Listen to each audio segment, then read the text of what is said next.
الحمد لله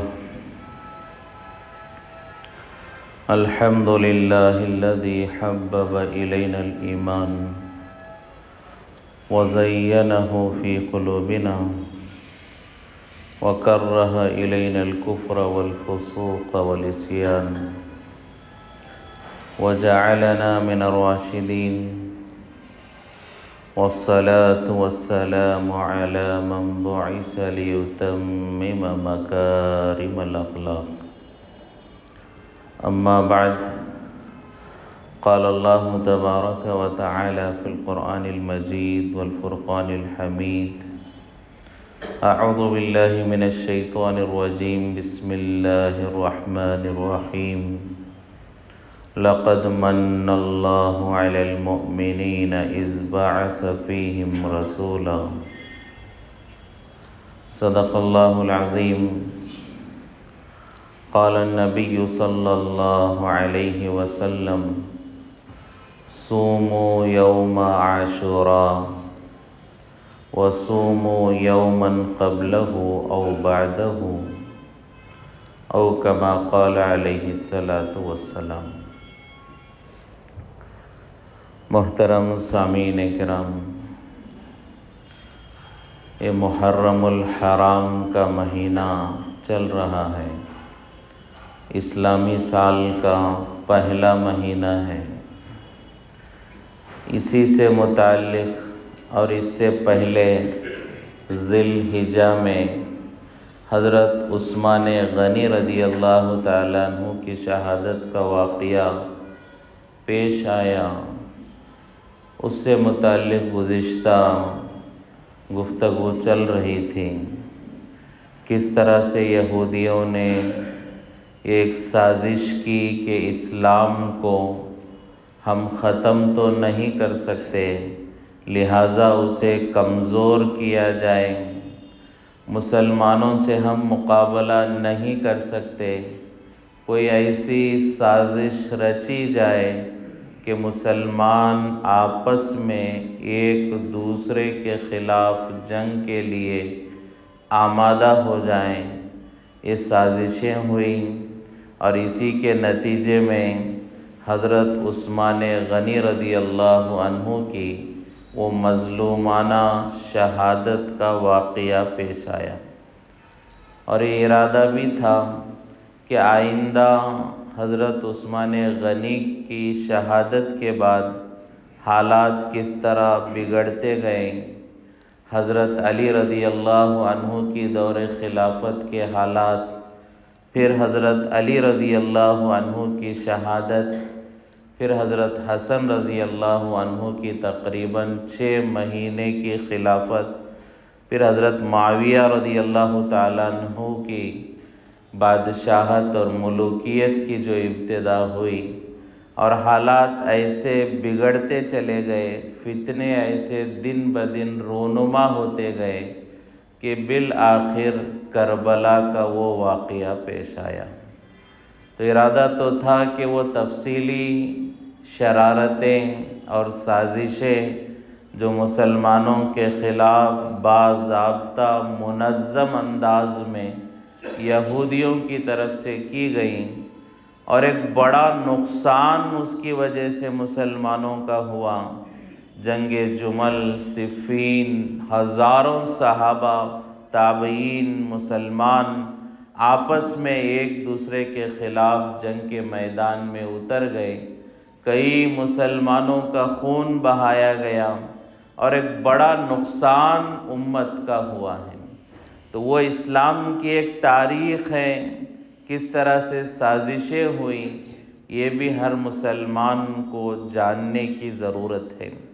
چونکہ محرم شروع ہو چکا اور ابھی انشاءاللہ آنے والی منگل 9 تاریخ کو عاشوراء کا بھی دن ہے، لہٰذا اس سلسلے سے بہت سارے حضرات کی طرف سے تقاضا آیا عاشوراء اور محرم سے متعلق کچھ گفتگو کی جائے، اور یہ تاریخ کا پہلو اگر اللہ نے زندگی دی، کہنے کی توفیق دی، تو دوبارہ انشاءاللہ اسے آئندہ بیان کرنے کی کوشش کی جائے گی۔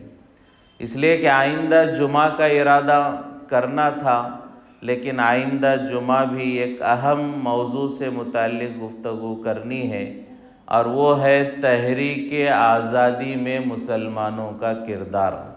آج ہم مسلمانوں کے نوجوانوں کو، امت کے آنے والی نسلوں کو، ہمارے ہندوستان بھارت کے لیے ہمارے بڑوں نے، اکابرین نے، علماء نے، مسلمانوں نے کیا قربانیاں دی ہیں، کتنا ہمارے جانب سے خون بہایا گیا، اور کیسی مخالفت انگریزوں کی گئی ہے، اس کی تاریخ ہی ہمیں معلوم نہیں ہے، اور جو بھی لوگ کہہ دیتے ہیں ہم اسی کو سچ مان لیتے ہیں۔ لہٰذا ایک اہم عنوان تحریک آزادی میں مسلمانوں کی قربانیاں، چونکہ آئندہ جمعہ بالکل 15 اگست سے پہلے آ رہا ہے، تو آئندہ جمعہ انشاءاللہ اگر اللہ نے زندگی دی، کہنے کی توفیق دی، تو ہمارے ملک کی تاریخ اور آزادی کی تاریخ کے کچھ پہلو انشاءاللہ بیان کرنے کی کوشش کی جائے گی، اور جب اللہ موقع دے گا تو یہ حضرت عثمان غنی رضی اللہ عنہ کی شہادت کے بعد فتنے کیسے اور تیزی سے پھیلتے گئے، اس کا بھی مذاکرہ کرنے کی کوشش کی جائے گی۔ تو یہ محرم الحرام کا مہینہ ہے، اسلامی سال کا پہلا مہینہ، اس کی بڑی عظمت آئی ہے۔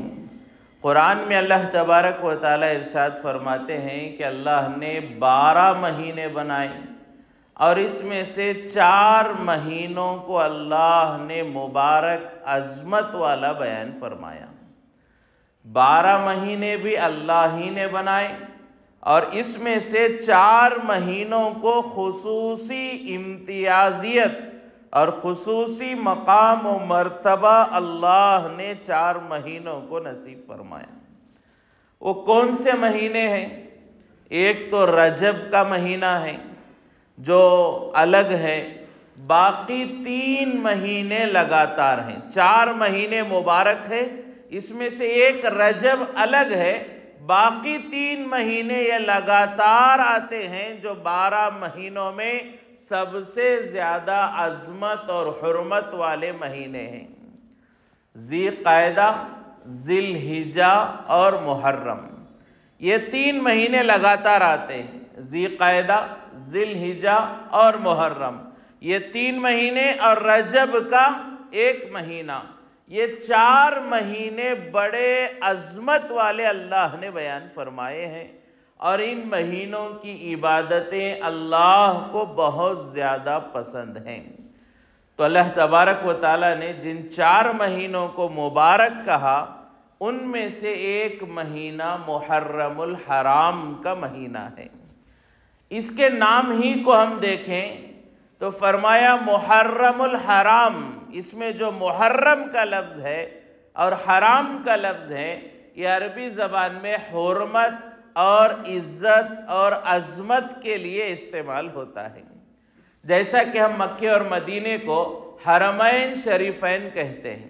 مکے اور مدینے کو کیا کہا جاتا ہے؟ حرمین شریفین، حرمت والے، شرافت والے 2 شہر۔ مکہ بھی حرمت والا، شرافت والا، مدینہ بھی حرمت والا اور شرافت والا شہر۔ تو حرمین شریفین کہنے کی وجہ کہ یہ 2 شہر پوری دنیا میں سب سے زیادہ عظمت اور حرمت والے ہیں۔ تو جیسے حرمین کہا جاتا ہے، ایسے ہی محرم ہے۔ حرم جس لفظ سے نکلا ہوا ہے عربی میں، محرم بھی اسی سے بنا ہوا ہے۔ تو سال کے 12 مہینے، 12 مہینوں میں عظمت والے مہینے 4، ان میں سے ایک اہم ترین مہینہ وہ محرم کا مہینہ ہے۔ ایک روایت ہے، حضور پاک صلی اللہ علیہ وسلم نے ارشاد فرمایا، افضل الصیام بعد صیام رمضان صیام محرم۔ حضور پاک صلی اللہ علیہ وسلم فرماتے ہیں، رمضان کے بعد پورے سال میں سب سے زیادہ عظمت والے اگر کوئی روزے ہیں تو محرم الحرام کے روزے ہیں۔ تو علماء نے فرمایا کہ حضور پاک صلی اللہ علیہ وسلم کی اس حدیث سے معلوم ہوا کہ رمضان کے بعد اگر عبادتوں میں کوئی مہینہ اللہ کو پسند ہے سب سے زیادہ تو محرم الحرام کا مہینہ ہے۔ تو فرمایا کہ اسے حضور پاک صلی اللہ علیہ وسلم نے مبارک مہینہ فرمایا ہے، اور اس سے پہلے بھی حضور پاک صلی اللہ علیہ وسلم کی بعثت سے پہلے بھی محرم ہر نبی کے زمانے میں مبارک مہینہ رہا ہے۔ اس کی عظمت پچھلے نبیوں کے زمانے میں بھی اللہ نے رکھی تھی۔ اسی وجہ سے بہت ساری روایتیں ہیں، حالانکہ علماء فرماتے ہیں کہ ان میں سے اکثر و بیشتر روایتیں اس درجے کی نہیں ہیں کہ اسے صحت میں شمار کیا جائے، لیکن بعض تاریخی روایتوں میں یہ بات کہی جاتی ہے کہ اللہ نے جتنے بھی اہم کام کیے ہیں وہ اللہ نے محرم ہی میں فرمائے ہیں۔ بالخصوص محرم کی 10ویں تاریخ جسے عاشورہ کہا جاتا ہے، بہت سارے واقعات کی نسبت کی جاتی ہیں، جیسا کہ حضرت آدم علیہ السلام کی توبہ قبول ہونے والا واقعہ علماء بعض مورخین فرماتے ہیں 10 محرم ہی کا تھا۔ 10 محرم کو آدم علیہ السلام کی توبہ قبول کی گئی، 10 محرم کو نوح علیہ السلام کی کشتی کا نجات کا واقعہ پیش آیا، اور 10 محرم ہی کو حضرت ابراہیم علیہ السلام کو آگ سے خلاصی ملی، اور وہ آگ حضرت ابراہیم کے لیے گلے گلزار بن گئی۔ بہت ساری روایتیں بیان کی جاتی ہے، حالانکہ علماء نے اس کی صحت پر کلام کیا ہے، لیکن اس سے اندازہ تو یہ ہو جاتا ہے کہ محرم کسی زمانے میں منحوس نہیں تھا، محرم کسی زمانے میں برا نہیں سمجھا گیا، بلکہ ہر نبی کے زمانے میں محرم عظمت والا مہینہ ہی شمار کیا گیا ہے۔ بلکہ ایک روایت جو صحت کے ساتھ ملتی ہے، اس میں علماء نے بیان فرمایا کہ حضرت موسیٰ علیہ السلام اپنے ساتھیوں کو بنی اسرائیل کو لے کر نکلے، پیچھے فرعون کا لشکر حضرت موسیٰ کے تعاقب میں تھا کہ موسیٰ اور ان کے ماننے والوں کو، مسلمانوں کو صف ہستی سے مٹا دیا جائے، علیاذ باللہ انہیں شہید کر دیا جائے، لہٰذا فرعون اس کا لشکر موسیٰ علیہ السلام کے تعاقب میں نکلا۔ اب موسیٰ علیہ السلام چلتے چلتے دریا کے پاس آئے تو دیکھا کہ آگے پانی ہے، آگے بڑھتے ہیں تو ہلاکت ہے، موت ہے، اور پیچھے فرعون کا لشکر ہے اور وہ بھی ہلاکت اور موت ہے۔ اس وقت موسیٰ علیہ السلام نے اللہ سے دعا فرمائی تو اللہ تبارک و تعالیٰ نے موسیٰ علیہ السلام کی مدد فرمائی کہ پانی میں اللہ نے راستے بنائے۔ موسیٰ علیہ السلام کے ساتھ جو ساتھی تھے یہ 12 خاندان تھے، بنی اسرائیل جو موسیٰ علیہ السلام کے ساتھ میں چل رہے تھے یہ 12 قبیلے والے تھے، 12 خاندان والے تھے، لہٰذا اللہ نے اس پانی میں 12 راستے بنائے تاکہ ہر قبیلے والے آسانی کے ساتھ ایک راستے سے گزرتے چلے جائے۔ لہٰذا موسیٰ علیہ السلام اور ان کے ماننے والوں کو اللہ کی مدد ہوئی، اور یہ لوگ پانی میں جو راستے بنے اس پر چلتے ہوئے کنارے پہنچ گئے۔ اب فرعون اور اس کا لشکر آیا اور اس نے دیکھا کہ پانی میں راستے بنے ہوئے ہیں، وہ بھی ان راستوں پر چلے، لیکن جیسے ہی موسیٰ علیہ السلام اور ان کے ماننے والے کنارے کو پہنچ گئے اور فرعون اور اس کے ساتھی درمیانی پانی میں تھے، اللہ نے ان راستوں کو دوبارہ پانی میں بدل دیا اور فرعون کا لشکر غرق ہو کر ڈوب کر ہلاک ہو گیا۔ تو یہ جو واقعہ ہے علماء فرماتے ہیں تاریخ سے، صحیح روایت سے معلوم ہوتا ہے یہ واقعہ محرم کی 10ویں تاریخ کو پیش آیا۔ موسیٰ علیہ السلام اور بنی اسرائیل کو اللہ نے فرعون سے جو نجات دی وہ 10 محرم کو نجات دی۔ اسی کے لیے یہودی اس دن کا روزہ رکھا کرتے تھے۔ حضور پاک صلی اللہ علیہ وسلم جب ہجرت کر کے مدینہ منورہ آئے تو حضور پاک صلی اللہ علیہ وسلم نے دیکھا کہ یہودی محرم کی 10ویں تاریخ کو روزہ رکھتے ہیں، تو حضور نے پوچھا کیا بات ہے؟ تو انہوں نے بتلایا کہ حضرت موسیٰ کو اسی دن اللہ نے فرعون سے نجات دی۔ تو حضور پاک صلی اللہ علیہ وسلم نے فرمایا نحن احق بموسیٰ منہم، حضور نے فرمایا ہم موسیٰ کو ان سے زیادہ محبت کرنے والے اور موسیٰ کی کامیابی پر ان سے زیادہ خوشی منانے والے ہم ہیں، لہذا حضور پاک صلی اللہ علیہ وسلم نے بھی عاشوراء کا روزہ رکھنے کا اہتمام فرمایا۔ بلکہ علماء نے فرمایا کہ رمضان کے روزے فرض ہونے سے پہلے امت مسلمہ پر عاشوراء کا روزہ فرض تھا۔ محرم کے روزے، رمضان کے روزے سے پہلے اس امت پر عاشوراء کا روزہ فرض تھا۔ جب رمضان کے روزے فرض ہو گئے اب یہ نفل ہو گیا، مستحب ہو گیا، رکھنے پر فضیلت حضور پاک صلی اللہ علیہ وسلم نے بیان فرمائی، اگر نہ رکھے تو گنہگار نہیں ہوگا۔ تو حضور پاک صلی اللہ علیہ وسلم نے فضیلت بیان فرمائی کہ جو عاشوراء کا ایک روزہ رکھے، میں اللہ کی ذات سے امید کرتا ہوں کہ ایک روزے کے بدلے اللہ ایک سال کے گناہوں کو معاف فرمائیں گے۔ تو حضور پاک صلی اللہ علیہ وسلم نے عاشوراء کی فضیلت بیان فرمائی کہ ایک روزے کے بدلے ایک سال کے گناہوں کی مغفرت کی میں اللہ سے امید کرتا ہوں۔ تو عاشوراء کا ایک روزہ ایک سال کے گناہوں کی مغفرت کا ذریعہ ہے۔ لیکن حضور پاک صلی اللہ علیہ وسلم نے ساتھ ہی یہ بھی ارشاد فرمایا، چونکہ یہودی ایک روزہ رکھتے ہیں، اگر ہم بھی ایک ہی روزہ رکھیں گے تو یہودیوں کی نقل اور کاپی ہو جائے گی۔ یہودی بھی ایک روزہ رکھتے ہیں، ہم بھی ایک روزہ رکھیں گے تو لوگ یہ کہیں گے کہ دیکھو مسلمانوں نے یہودیوں کا قبلہ بھی اپنایا، ان کا قبلہ بیت المقدس تھا، مسلمانوں نے بھی وہی لیا، اور وہ ایک روزہ رکھتے تھے، مسلمان بھی ایک روزہ رکھ رہے ہیں۔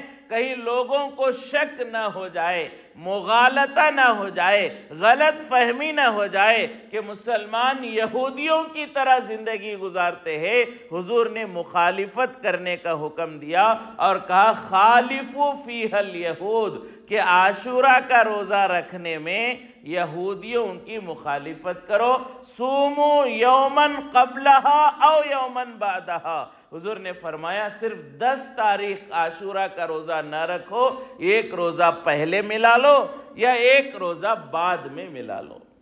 آپ صلی اللہ علیہ وسلم نے 2 روزوں کا گویا کہ حکم دیا، 9 اور 10 تاریخ یا 10 اور 11 تاریخ، 2 روزے رکھنے کا حکم دیا۔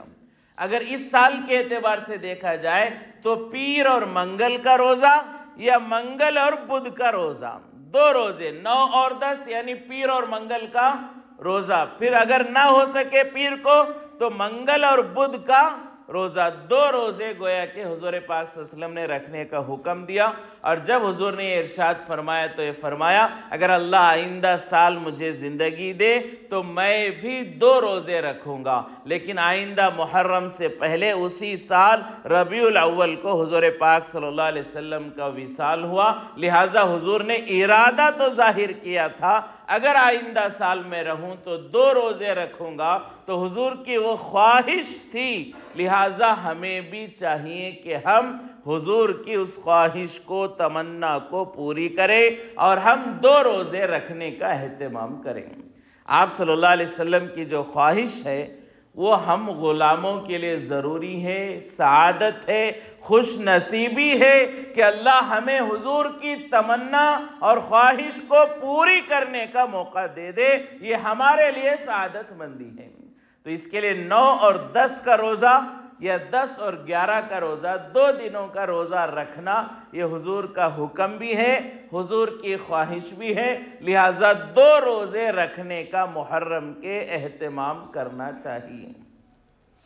ہاں البتہ ایک گنجائش علماء نے اس زمانے میں یہ دی ہے کہ اس زمانے میں جب حضور نے یہ ارشاد فرمایا یہودی 1 روزہ رکھتے ہیں ہم 2 رکھیں گے، لیکن اس زمانے میں یہودی 1 بھی روزہ نہیں رکھتے۔ اس زمانے میں جو یہودی ہیں وہ عاشوراء کے 1 دن کا بھی روزہ نہیں رکھتے، لہٰذا اگر کوئی آدمی مجبوری کی وجہ سے، کمزوری کی وجہ سے، کسی دوسرے تقاضوں کی وجہ سے 2 روزے نہ رکھ سکے تو کم از کم ایک روزہ رکھنے کی طاقت ہے تو وہ بھی ایک روزہ رکھ سکتا ہے، لیکن افضل، بہتر، حضور کی خواہش کو پورا کرنے کا ذریعہ وہ 2 روزے رکھنا ہے۔ ہاں مجبوری ہے ایک روزہ رکھنے کی، عاشورہ کے دن کا ایک روزہ رکھنے کی بھی علماء نے اجازت دی ہے، لیکن بہتر یہی ہے کہ 9، 10 یا 10 اور 11 یہ 2 روزوں کا اہتمام کرنا چاہیے۔ تو حضور پاک صلی اللہ علیہ وسلم نے محرم کی یہ فضیلت بیان فرمائی کہ پورا محرم مبارک ہے، اس کے پورے مہینے کے روزے اللہ کو سال بھر کے روزوں میں سب سے زیادہ پسند ہیں، اور 10 تاریخ کا ایک روزہ سال بھر کے گناہوں کی کفارہ بننے کا ذریعہ بن سکتا ہے۔ لیکن اس میں علماء نے ایک بات یہ بیان فرمائی، جیسا کہ ابھی ہم نے سنا، حضور پاک صلی اللہ علیہ وسلم نے فرمایا خالفو فیہ الیہود، روزہ رکھنے میں بھی یہودیوں کی مخالفت کرو۔ روزہ رکھنا عبادت ہے، روزہ رکھنا عبادت ہے، لیکن حضور فرما رہے عبادت میں بھی، نیکی میں بھی یہودیوں کی کاپی کرنا، نقالی کرنا، یہ اللہ کو پسند نہیں ہے۔ جب عبادت میں ہم یہودیوں کی نقل نہیں کر سکتے تو ہماری عادتوں میں، ہمارے ضرورتوں میں، ہمارے کلچر میں، ہمارے لائف سٹائل میں یہودیوں کی نقل کرنا یہ گناہ کبیرہ ہے۔ علماء نے فرمایا جب عبادت میں ان کی طرح بننا اللہ کے رسول کو پسند نہیں تھا، اللہ کو پسند نہیں ہے، لہٰذا اب عبادت میں نہیں ہے تو باقی چیزوں میں یہودیوں کی طرح بننا، نصرانیوں کی طرح بننا، کافر اور مشرک اور ہندوؤں کی طرح بننا، یہ اللہ کو ناپسند کرنے والی بات ہے۔ حضور پاک صلی اللہ علیہ وسلم نے ارشاد فرمایا من تشبہ بقوم فہو منہ، کہ حضور نے فرمایا جو انسان جس قوم کی نقل کرتا ہے وہ انہی میں سے شمار کیا جائے گا۔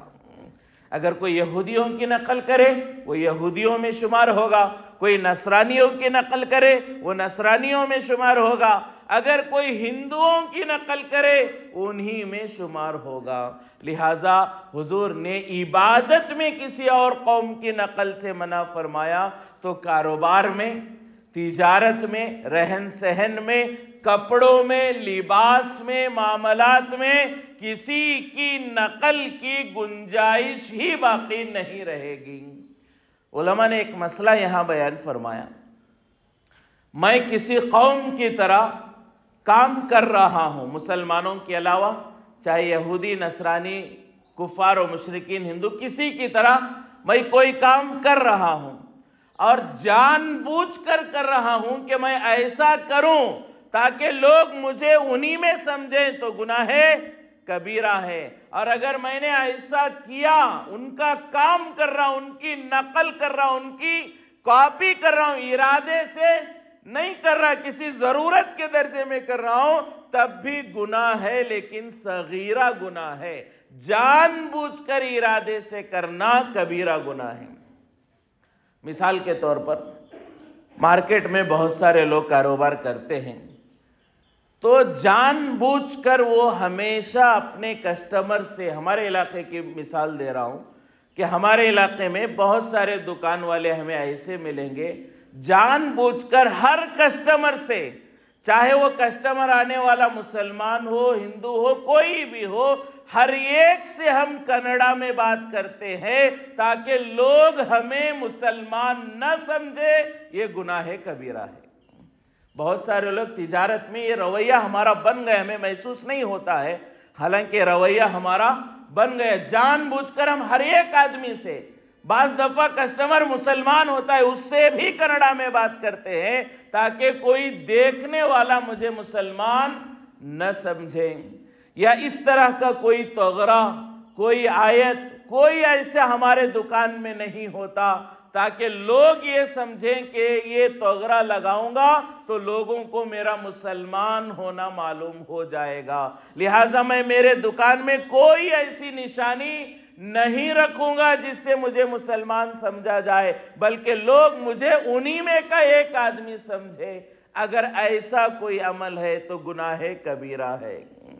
ہاں، اگر کوئی غیر مسلم کسٹمر آیا ہے یا کوئی مسلمان بھی کسٹمر ہے لیکن اس کی زبان اس پر آسانی سے سمجھنے میں کنڑا ہے، استعمال کرنے میں کوئی حرج نہیں ہے، لیکن اس نیت سے کنڑا زبان مسلمان سے اور ہر ایک سے کہ مجھے مسلمان نہ سمجھے، یہ گناہ کبیرہ ہے۔ تو جب یہودیوں کی، نصرانیوں کی عبادت میں اتباع کرنے سے منع کیا گیا تو دوسرے چیزوں میں بھی اتباع نہیں کی جا سکتی۔ کوئی آدمی سوٹ پہنتا ہے، اس لیے پہنتا ہے کہ مجھے پسند ہے اور یہ پہننے میں مجھے کمفرٹیبل لگتا ہے، تو اس سے پہننا کوئی حرج نہیں ہے، لیکن یہ نیت سے پہننا کہ یہ نصرانیوں کا، کرسچنوں کا، یہ فلاں کا لباس ہے اور اسے پہنوں گا تو میں ان جیسا ماڈرن لگوں گا، تو یہ نیت غلط ہے۔ تو علماء نے یہاں پر ایک مسئلہ، جان بوجھ کر کسی کی نقل کرنا گناہ کبیرہ، غلطی سے ضرورت کے درجے میں ہو جائے وہ بھی گناہ ہے، لیکن اس سے بھی بچنا چاہیے، لیکن گناہ کبیرہ میں اسے شمار نہیں کیا جائے گا۔ تو بہرحال حضور پاک صلی اللہ علیہ وسلم نے فرمایا 2 روزے رکھو، ایک نہ رکھو، اس لیے کہ یہودی روزہ ایک رکھتے ہیں، لیکن اس زمانے میں یہودی ایک بھی نہیں رکھتے، تو ہم ایک رکھ لے مجبوری میں، 2 نہیں ہو رہے تو یہ سوچ کر کہ چلو 2 نہیں رکھ رہے ہیں تو ایک بھی نہیں رکھیں گے، ایسا نہیں ہونا چاہیے۔ 2 رکھنے کی کوشش کریں، نہیں ہو رہا ہے، ایک رکھنے کی طاقت ہے تو ایک رکھے، لیکن بہتر 2 روزے رکھنا بہتر ہے۔ تو ایک چیز تو یہ صحیح روایتوں سے معلوم ہو گئی۔ دوسری چیز حضور پاک صلی اللہ علیہ وسلم نے فرمایا، بعض روایتوں میں ضعیف روایتوں سے بات ملتی ہے، لیکن علماء نے فرمایا کیونکہ یہ حلال و حرام کا مسئلہ نہیں ہے، عقائد کا مسئلہ نہیں ہے، لہٰذا اگر کوئی اس روایت پر بھی عمل کر لے تو کرنے کی گنجائش ہے۔ وہ روایت کے حضور پاک صلی اللہ علیہ وسلم نے ارشاد فرمایا من وسع علی نفسہ وعلی اہلہ یوم عاشوراء وسع اللہ علیہ سائر سنتہ۔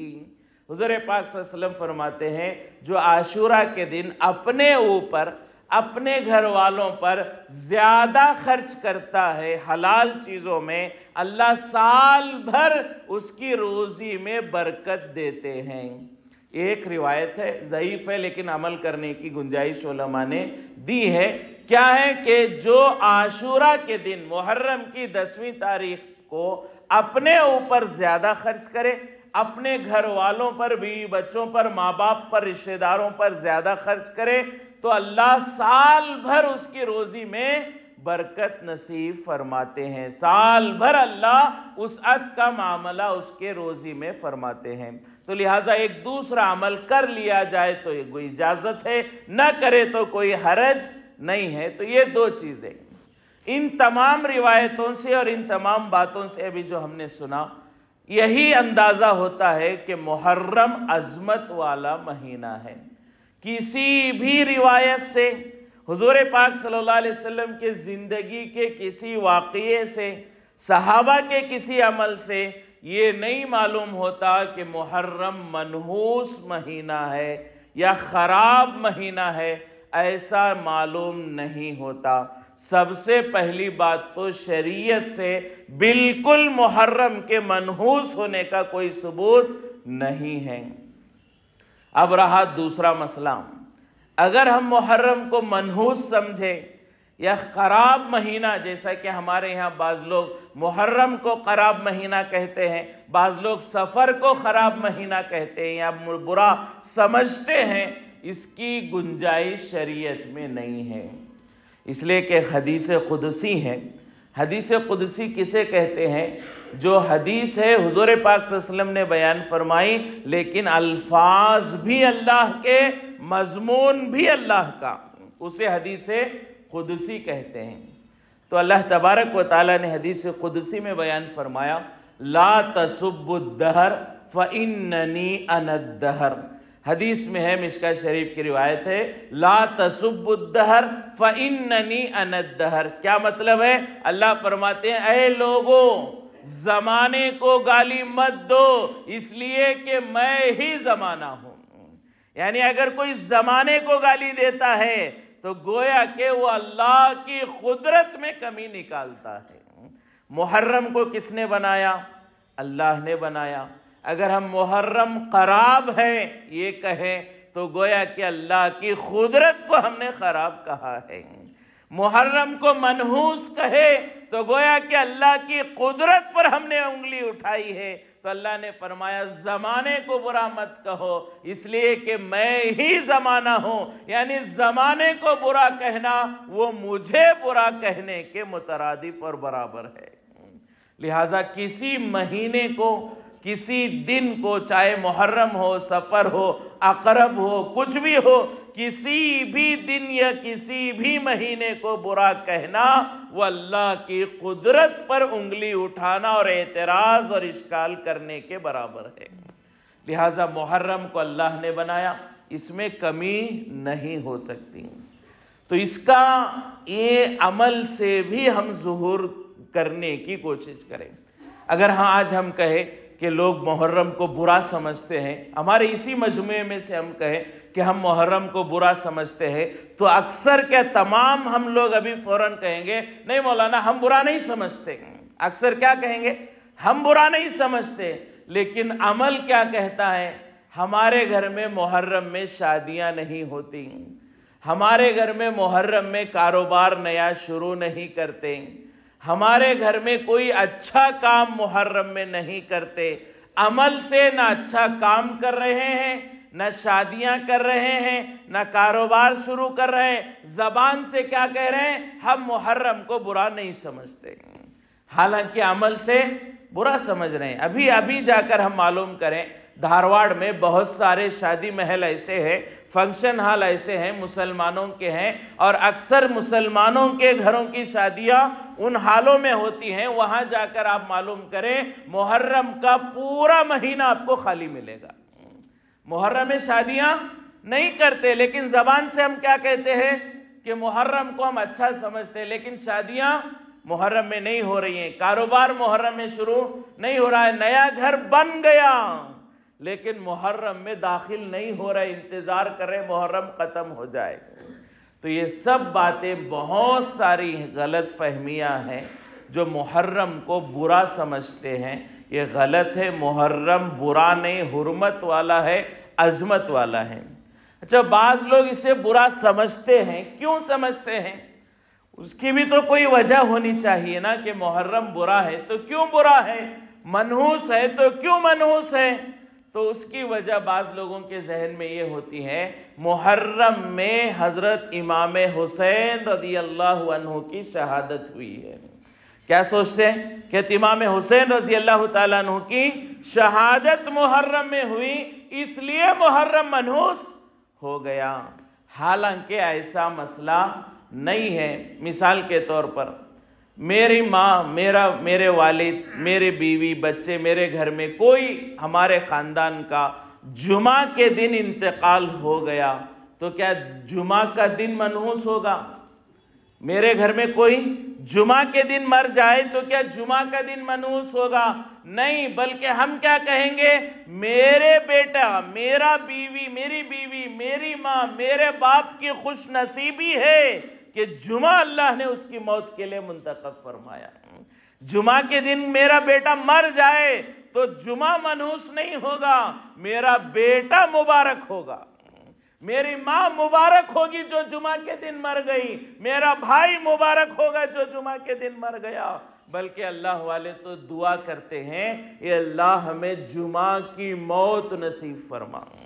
اللہ والے کیا دعا کرتے ہیں؟ اے اللہ ہمیں جمعہ کی موت نصیب فرما۔ تو جمعہ کے دن مرنے سے جمعہ منحوس نہیں ہوگا، بلکہ وہ مرنے والا مبارک ہوگا۔ تو 10ویں محرم کو عاشورہ کے دن امام حسین رضی اللہ تعالیٰ عنہ کی شہادت سے عاشورہ منحوس نہیں ہوگا، بلکہ امام حسین کی اور فضیلت اللہ نے لوگوں کو بتلا دی۔ یہ میرا اتنا محبوب بندہ ہے، میرے نبی کا ایسا لاڈلا نواسا ہے کہ اس کی شہادت کبھی بھی ہو سکتی تھی، لیکن میں نے اس کی شہادت کے لیے 10ویں محرم اور عاشورہ کے دن کو منتخب فرمایا ہے۔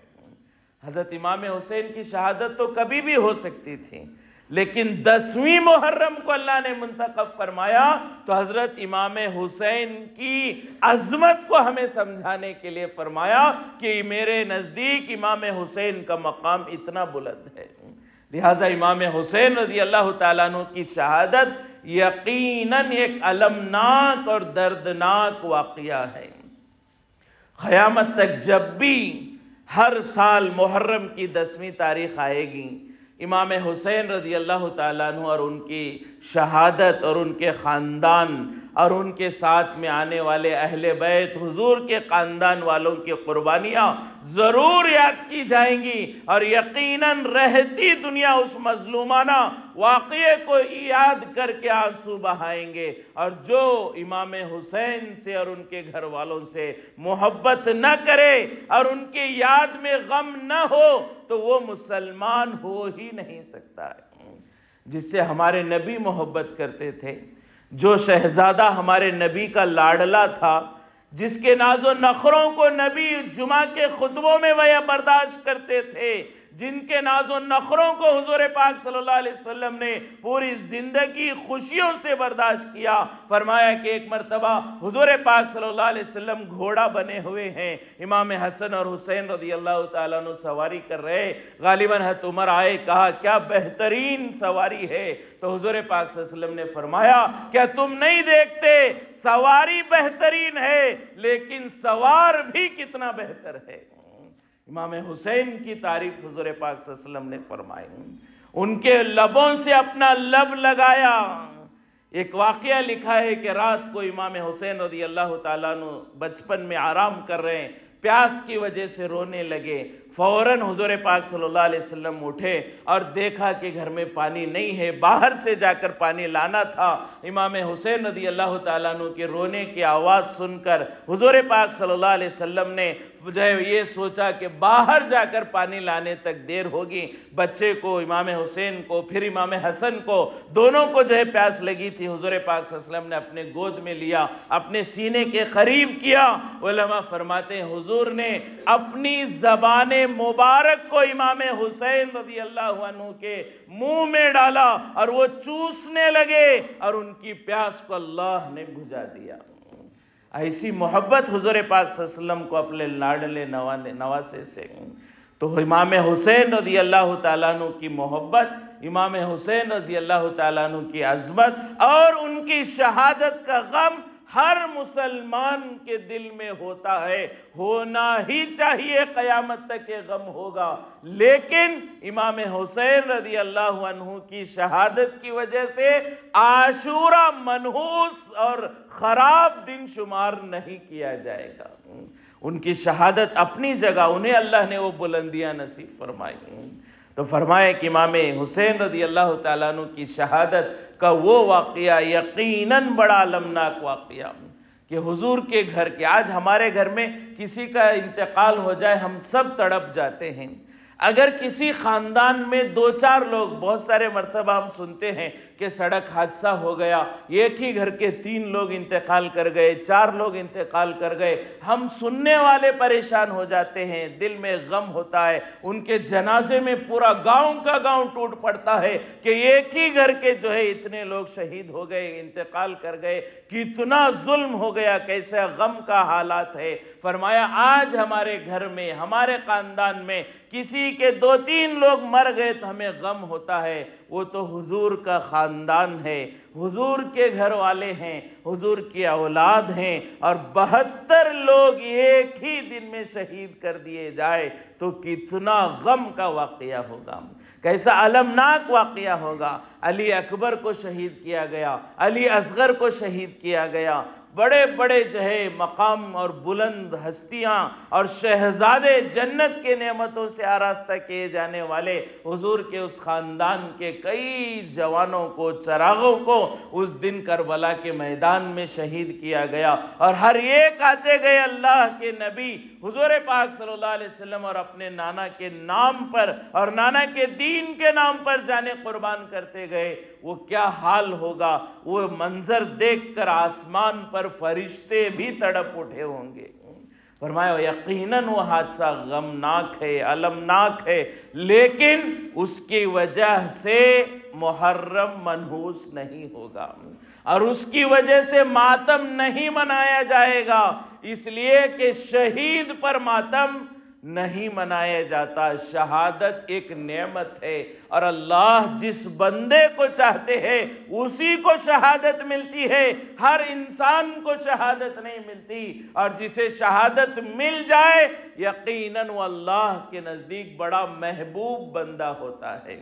شہادت پر ماتم نہیں منایا جائے گا بلکہ ان کے لیے دعائیں کی جائیں گی، ان کے لیے استغفار کیا جائے گا، ان کے لیے جو ہے اپنی طاقت کے مطابق ہم نفل کام کر کے ان کو ثواب پہنچانے کی کوشش کی جائے گی۔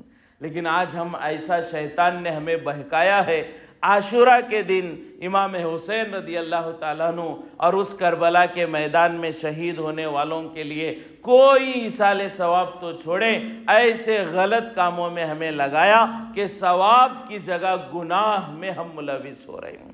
فضائل اعمال جو کتاب ہے شیخ الحدیث زکریا رحمۃ اللہ علیہ نے لکھی ہے، پوری دنیا میں جو ہے لاکھوں لوگ اسے پڑھتے ہیں اور اس کی وجہ سے لاکھوں لوگوں کی زندگی اللہ نے تبدیل فرمائی ہے۔ فرمایا شیخ الحدیث زکریا رحمۃ اللہ علیہ سے ایک مرتبہ محرم کی پہلی تاریخ کو کچھ لوگ ملاقات کے لیے آئے اور آ کر پوچھا کہ ابھی عاشورہ آنے والا ہے، امام حسین رضی اللہ تعالیٰ عنہ کی شہادت کا واقعہ پیش آیا تھا، بڑا غم کا واقعہ تھا، حضرت حسین کے بارے میں کچھ باتیں وہ آنے والے کرنے لگے، تو حضور پاک صلی اللہ علیہ وسلم کے اس نواسے کی داستان بیان کرنے لگے، تو حضرت شیخ الحدیث زکریا رحمۃ اللہ علیہ نے ان آنے والوں سے پوچھا یقیناً جو ہے شہادت حسین اپنی جگہ ہے، لیکن تم نے ان کے حق کو ادا کرنے میں کیا کیا؟ تو وہ خاموش ہو گئے۔ تو حضرت شیخ الحدیث زکریا رحمۃ اللہ علیہ نے فرمایا کہ میں ہمیشہ ہر سال پہلی محرم سے لے کر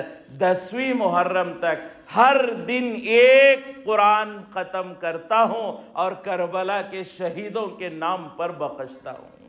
پہلی محرم سے لے کر 10ویں محرم تک روزانہ ایک قرآن۔ شیخ الحدیث زکریا رحمۃ اللہ علیہ کا یہ معمول ہے کہ محرم کی پہلی تاریخ سے 10ویں تاریخ تک روزانہ ایک قرآن پڑھتے تھے اور کربلا کے شہیدوں کے نام پر بخشا کرتے تھے۔ لیکن آج ہمارا حال کیا ہے؟ زبان سے تو ہم کہتے ہیں امام حسین کے شہدائی ہیں، لیکن امام حسین رضی اللہ تعالیٰ عنہ کی سیرت کہاں ہے؟ وہ جوانی حضرت امام حسین کی ہمارے جوانوں میں کہاں ہے؟ وہ نمازوں کا اہتمام کہاں ہے؟ فرمایا اس جنگ کے میدان میں بھی نماز پڑھ رہے ہیں اور سجدہ کر رہے ہیں۔ فرمایا کہ وہ سجدہ ایسا تھا شاید سجدوں کو بھی ناز آ جائے کہ وہ کیسا سجدہ ہے جو کربلا کے میدان میں بھی اللہ کے سامنے سجدہ کیا جا رہا ہے۔ دشمن ہے، حملہ ہو رہا ہے، علی اکبر شہید ہو گئے، علی اصغر شہید ہو گئے، لیکن اس حال میں بھی نمازوں کا اہتمام ہے۔ لیکن آج ہماری نمازوں کا اہتمام نہیں، سچائی کا ساتھ دینے کا اہتمام نہیں۔ امام حسین رضی اللہ تعالیٰ عنہ سے محبت کے نعرے تو لگتے ہیں لیکن ان کی زندگی کو اپنانے کی فکر نہیں۔ تو بہت ساری باتیں ہمارے غلط رواج میں آ گئی ہیں، ان سے بچنے کی ضرورت ہے۔ اسی طرح بعض لوگوں کو یہ دیکھا جاتا ہے کہ عاشورہ اور کربلا کے واقعے کو بیان کرتے کرتے اتنی زیادتی کرتے ہیں جو یقیناً جو ہے اہل بیت اور حضور کے خاندان کی شان کے خلاف ہے۔ بعض لوگ بیان کرتے ہیں کہ کربلا کا میدان تھا، زینب رضی اللہ تعالیٰ عنہ جو حضور کی بیٹیوں میں آتی ہیں، ان کا جو ہے دوپٹہ نکالا گیا، ان کے چادریں اچھالی گئیں اور انہیں بے پردہ کیا گیا۔ ایسی باتیں بیان کرتے ہیں، اگر واقعی ایسا ہوا ہوگا بھی تو جنہوں نے کیا وہ جہنم میں چلے گئے، جنہوں نے کیا اللہ کے ناراض بن گئے۔ لیکن حضور کی بیٹیوں کی عزت کو ایسے تار تار کرنے کی اجازت ہمیں کہاں ہے؟ ہم کون ہیں کہ ہم لوگوں کے سامنے بیان کریں؟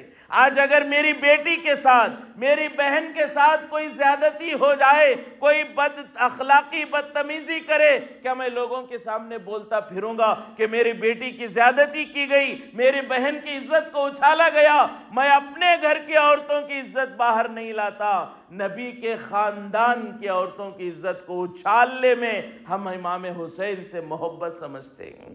کئی واقعات ہم سنتے ہیں، کہانیاں بیان کی جاتی ہے، حضور کی بیٹیوں کے ساتھ ایسا کیا گیا، حضور کے گھر کی عورتوں کے ساتھ ایسا کیا گیا، فلاں کے ساتھ۔ ارے جنہوں نے کیا وہ جہنم رسید ہو گئے، رہتی دنیا تک عبرت ہو گئے کہ وہ شمر کا کیا حال ہوا، ابن زیاد کا کیا حال ہوا، حضور کے نواسے کے دشمنوں کو کیسے ذلیل اللہ نے کیا، دنیا دیکھتی رہ گئی۔ لیکن ہم اپنی زبانوں سے حضور کے خاندان کے اس مظلومانہ انداز کو ایسے بیان کریں گویا کہ ہم وہاں کھڑے ہو کر دیکھ رہے تھے۔ ایک تو جھوٹ ہے، دوسری چیز حضور کے خاندان کی عزت کو اچھالنا ہے۔ تو بہت ساری باتیں محرم میں ایسی ہوتی ہیں، بیانات ہوتے ہیں، مجلسیں لگتی ہیں، اور بہت سارے قصے کہانیاں جو بالکل میں تو یہ سوچتا ہوں سننا بھی حضور کے خاندان کی عظمت کے خلاف، بیان کرنا تو دور، ان واقعات کو سننے کی بھی ہمیں گنجائش نہیں ہے۔ ایسے جو ہے حضور کے خاندان کی جو ہے گستاخی ان مجلسوں میں کی جاتی ہے۔ تو بہت سارے خامیاں ہیں جو عاشورہ کے نام پر کی جاتی ہیں، اور شادیاں نہیں کرتے، فلاں نہیں کرتے، اسے ماتم مناتے ہیں، بہت ساری بری باتیں ہمارے معاشرے میں آ گئی ہیں۔ تو ان سب سے بچنے کی ضرورت ہے۔ شریعت ہمارے سامنے ہے، محرم کی فضیلت امام حسین رضی اللہ تعالیٰ عنہ کی شہادت سے تقریباً 60 سال پہلے حضور نے بیان فرمائی ہے۔ محرم کی فضیلت امام حسین کی شہادت کے بعد نہیں ہے، پہلے سے، بلکہ حضور سے پہلے ہر نبی کے زمانے میں محرم افضل رہا ہے۔ تو ہمیں اسے افضل سمجھنے کی اور اس مہینے میں اپنے گھروں میں شادیاں اور نیک کام کرنے کی بھی اللہ ہم سب کو توفیق نصیب فرمائے۔ اللہ ہم سب کو صحیح معنوں میں حضور پاک صلی اللہ علیہ وسلم کی شریعت کو سمجھنے اور غلط رسومات سے، بدعات سے، غلط عقائد سے اللہ ہم سب کی حفاظت فرمائے۔ اللہ یہودیوں کی، نصرانیوں کی، کفار و مشرکین کی، ہندوؤں کی نقل کرنے سے اللہ ہم سب کی حفاظت فرمائے۔ حضور پاک صلی اللہ علیہ وسلم، صحابہ، تابعین، اولیاء، اللہ والوں کی نقل کرنے کی اللہ ہم سب کو توفیق نصیب فرمائے۔ اللہ ہم سب کی جانب سے، پوری امت کی جانب سے، اللہ امام حسین رضی اللہ تعالیٰ عنہ اور ان کے ساتھ کربلا میں شہید ہونے والے تمام شہداء کو اللہ بہترین بدلہ نصیب فرمائے، جزائے خیر نصیب فرمائے، اللہ ان سے راضی ہو جائے، اللہ ان کی قبروں کو نور سے منور فرمائے، اللہ جنت میں اپنی خصوصی نعمتوں کے ذریعے شہدائے کربلا کی مہمان نوازی فرمائے، اللہ ان کی قربانیوں کو ذریعہ بنا کر ہم سب اور قیامت تک آنے والے انسانوں کی زندگی میں دین زندہ ہونے کے اللہ فیصلے فرمائے، اور ہماری طرف سے امام حسین اور ان کے خاندان اور حضور کے خاندان اہل بیت کی کسی طرح کی کوئی گستاخی ہونے، بے ادبی، بے احترامی کرنے سے، جانے انجانے میں کوئی غلطی کرنے سے اللہ ہم سب کی حفاظت فرمائے۔ ہمیشہ حضور سے، حضور کے خاندان سے، امام حسین سے اور ان کے شہداء سے ہمیں سچی محبت کرنے کی توفیق نصیب فرمائے، اور ان کے اخلاق کو، ان کی سیرت کو اور ان کی زندگی کو نمونہ بنانے کی اللہ ہم سب کو توفیق نصیب فرمائے۔ اللہ پوری امت کی جانب سے انہیں جزائے خیر نصیب فرمائے، اللہ ہم سب کو عمل کی توفیق نصیب فرمائے۔ ایک ضروری اعلان یہ ہے کہ ہمارے شہر دھارواڑ میں ایک مسجد انصار کے نام سے پولیس ہیڈ کوارٹرز کے پاس سمگی نگر میں ہے، ماشاءاللہ کافی سالوں سے مسجد ہے، بہت سارے مکانات اس کے اطراف میں ہیں، اور مسجد میں جو ہے ماشاءاللہ مکتب بھی، نمازیں بھی، رمضان بھی، اور باقاعدہ تمام جو ہے اعمال جو ہے دعوت و تبلیغ کی جماعتیں قیام بھی کرتی ہے، کام بھی ہو رہا ہے، بڑا ماشاءاللہ اس مسجد کو ذریعہ بنا کر اللہ پورے محلے میں دین کی فضاؤں کو جو ہے زندہ کرنے کا ایک نظام اللہ نے بنایا ہے. تو الحمدللہ کافی سالوں سے وہاں فکر ہو رہی ہے، لیکن جگہ کی تنگی کی وجہ سے مسجد کا فرسٹ فلور کا کام بھی شروع کیا گیا ہے اور دیگر وضو خانے وغیرہ کے ضروریات کا کام بھی شروع کیا گیا ہے. لہٰذا مسجد انصار کے ذمہ دار آئے ہوئے ہیں. آپ حضرات سے درخواست ہے زیادہ سے زیادہ مسجد انصار کے تعاون میں جو ہے مسجد انصار کی تعمیر میں تعاون فرمائیں. اللہ آپ کے مال میں برکت نصیب فرمائیں. البدر سوشل ایجوکیشن، یہ انجمن arts science college Maulana Azad national Urdu university کی طرف سے داخلوں کا آغاز ہو گیا ہے 2022 اور 23 کے لیے. اس کے پروگراموں کی تفصیل انجمن کے دفتر سے جا کر معلوم کریں. ڈاکٹر محمد غوث ایم برچی والے ان سے رابطہ کریں اور جو حضرات اس میں داخلہ لینا چاہتے ہیں داخلہ لینے کی فکر کریں. اللہ تبارک و تعالی ہم تمام کو جو بھی نیک مواقع ہیں ان سے نفع اٹھانے کی توفیق نصیب فرمائے.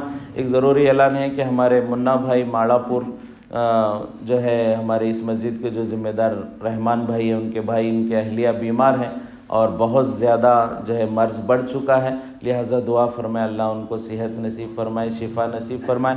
اسی طرح ہمارے ایک دوست کے فرزند انس جو 6-7 سال کی عمر کے ہیں، بہت بڑا آپریشن بھی ان کا ہوا ہے، بہت زیادہ طبیعت ناساز ہے. اس بچے کی دعا فرمائے اللہ اس بچے کو بھی صحت نصیب فرمائے.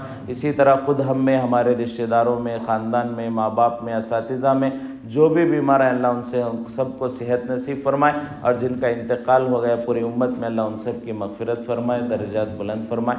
وآخر دعوانا الحمدللہ.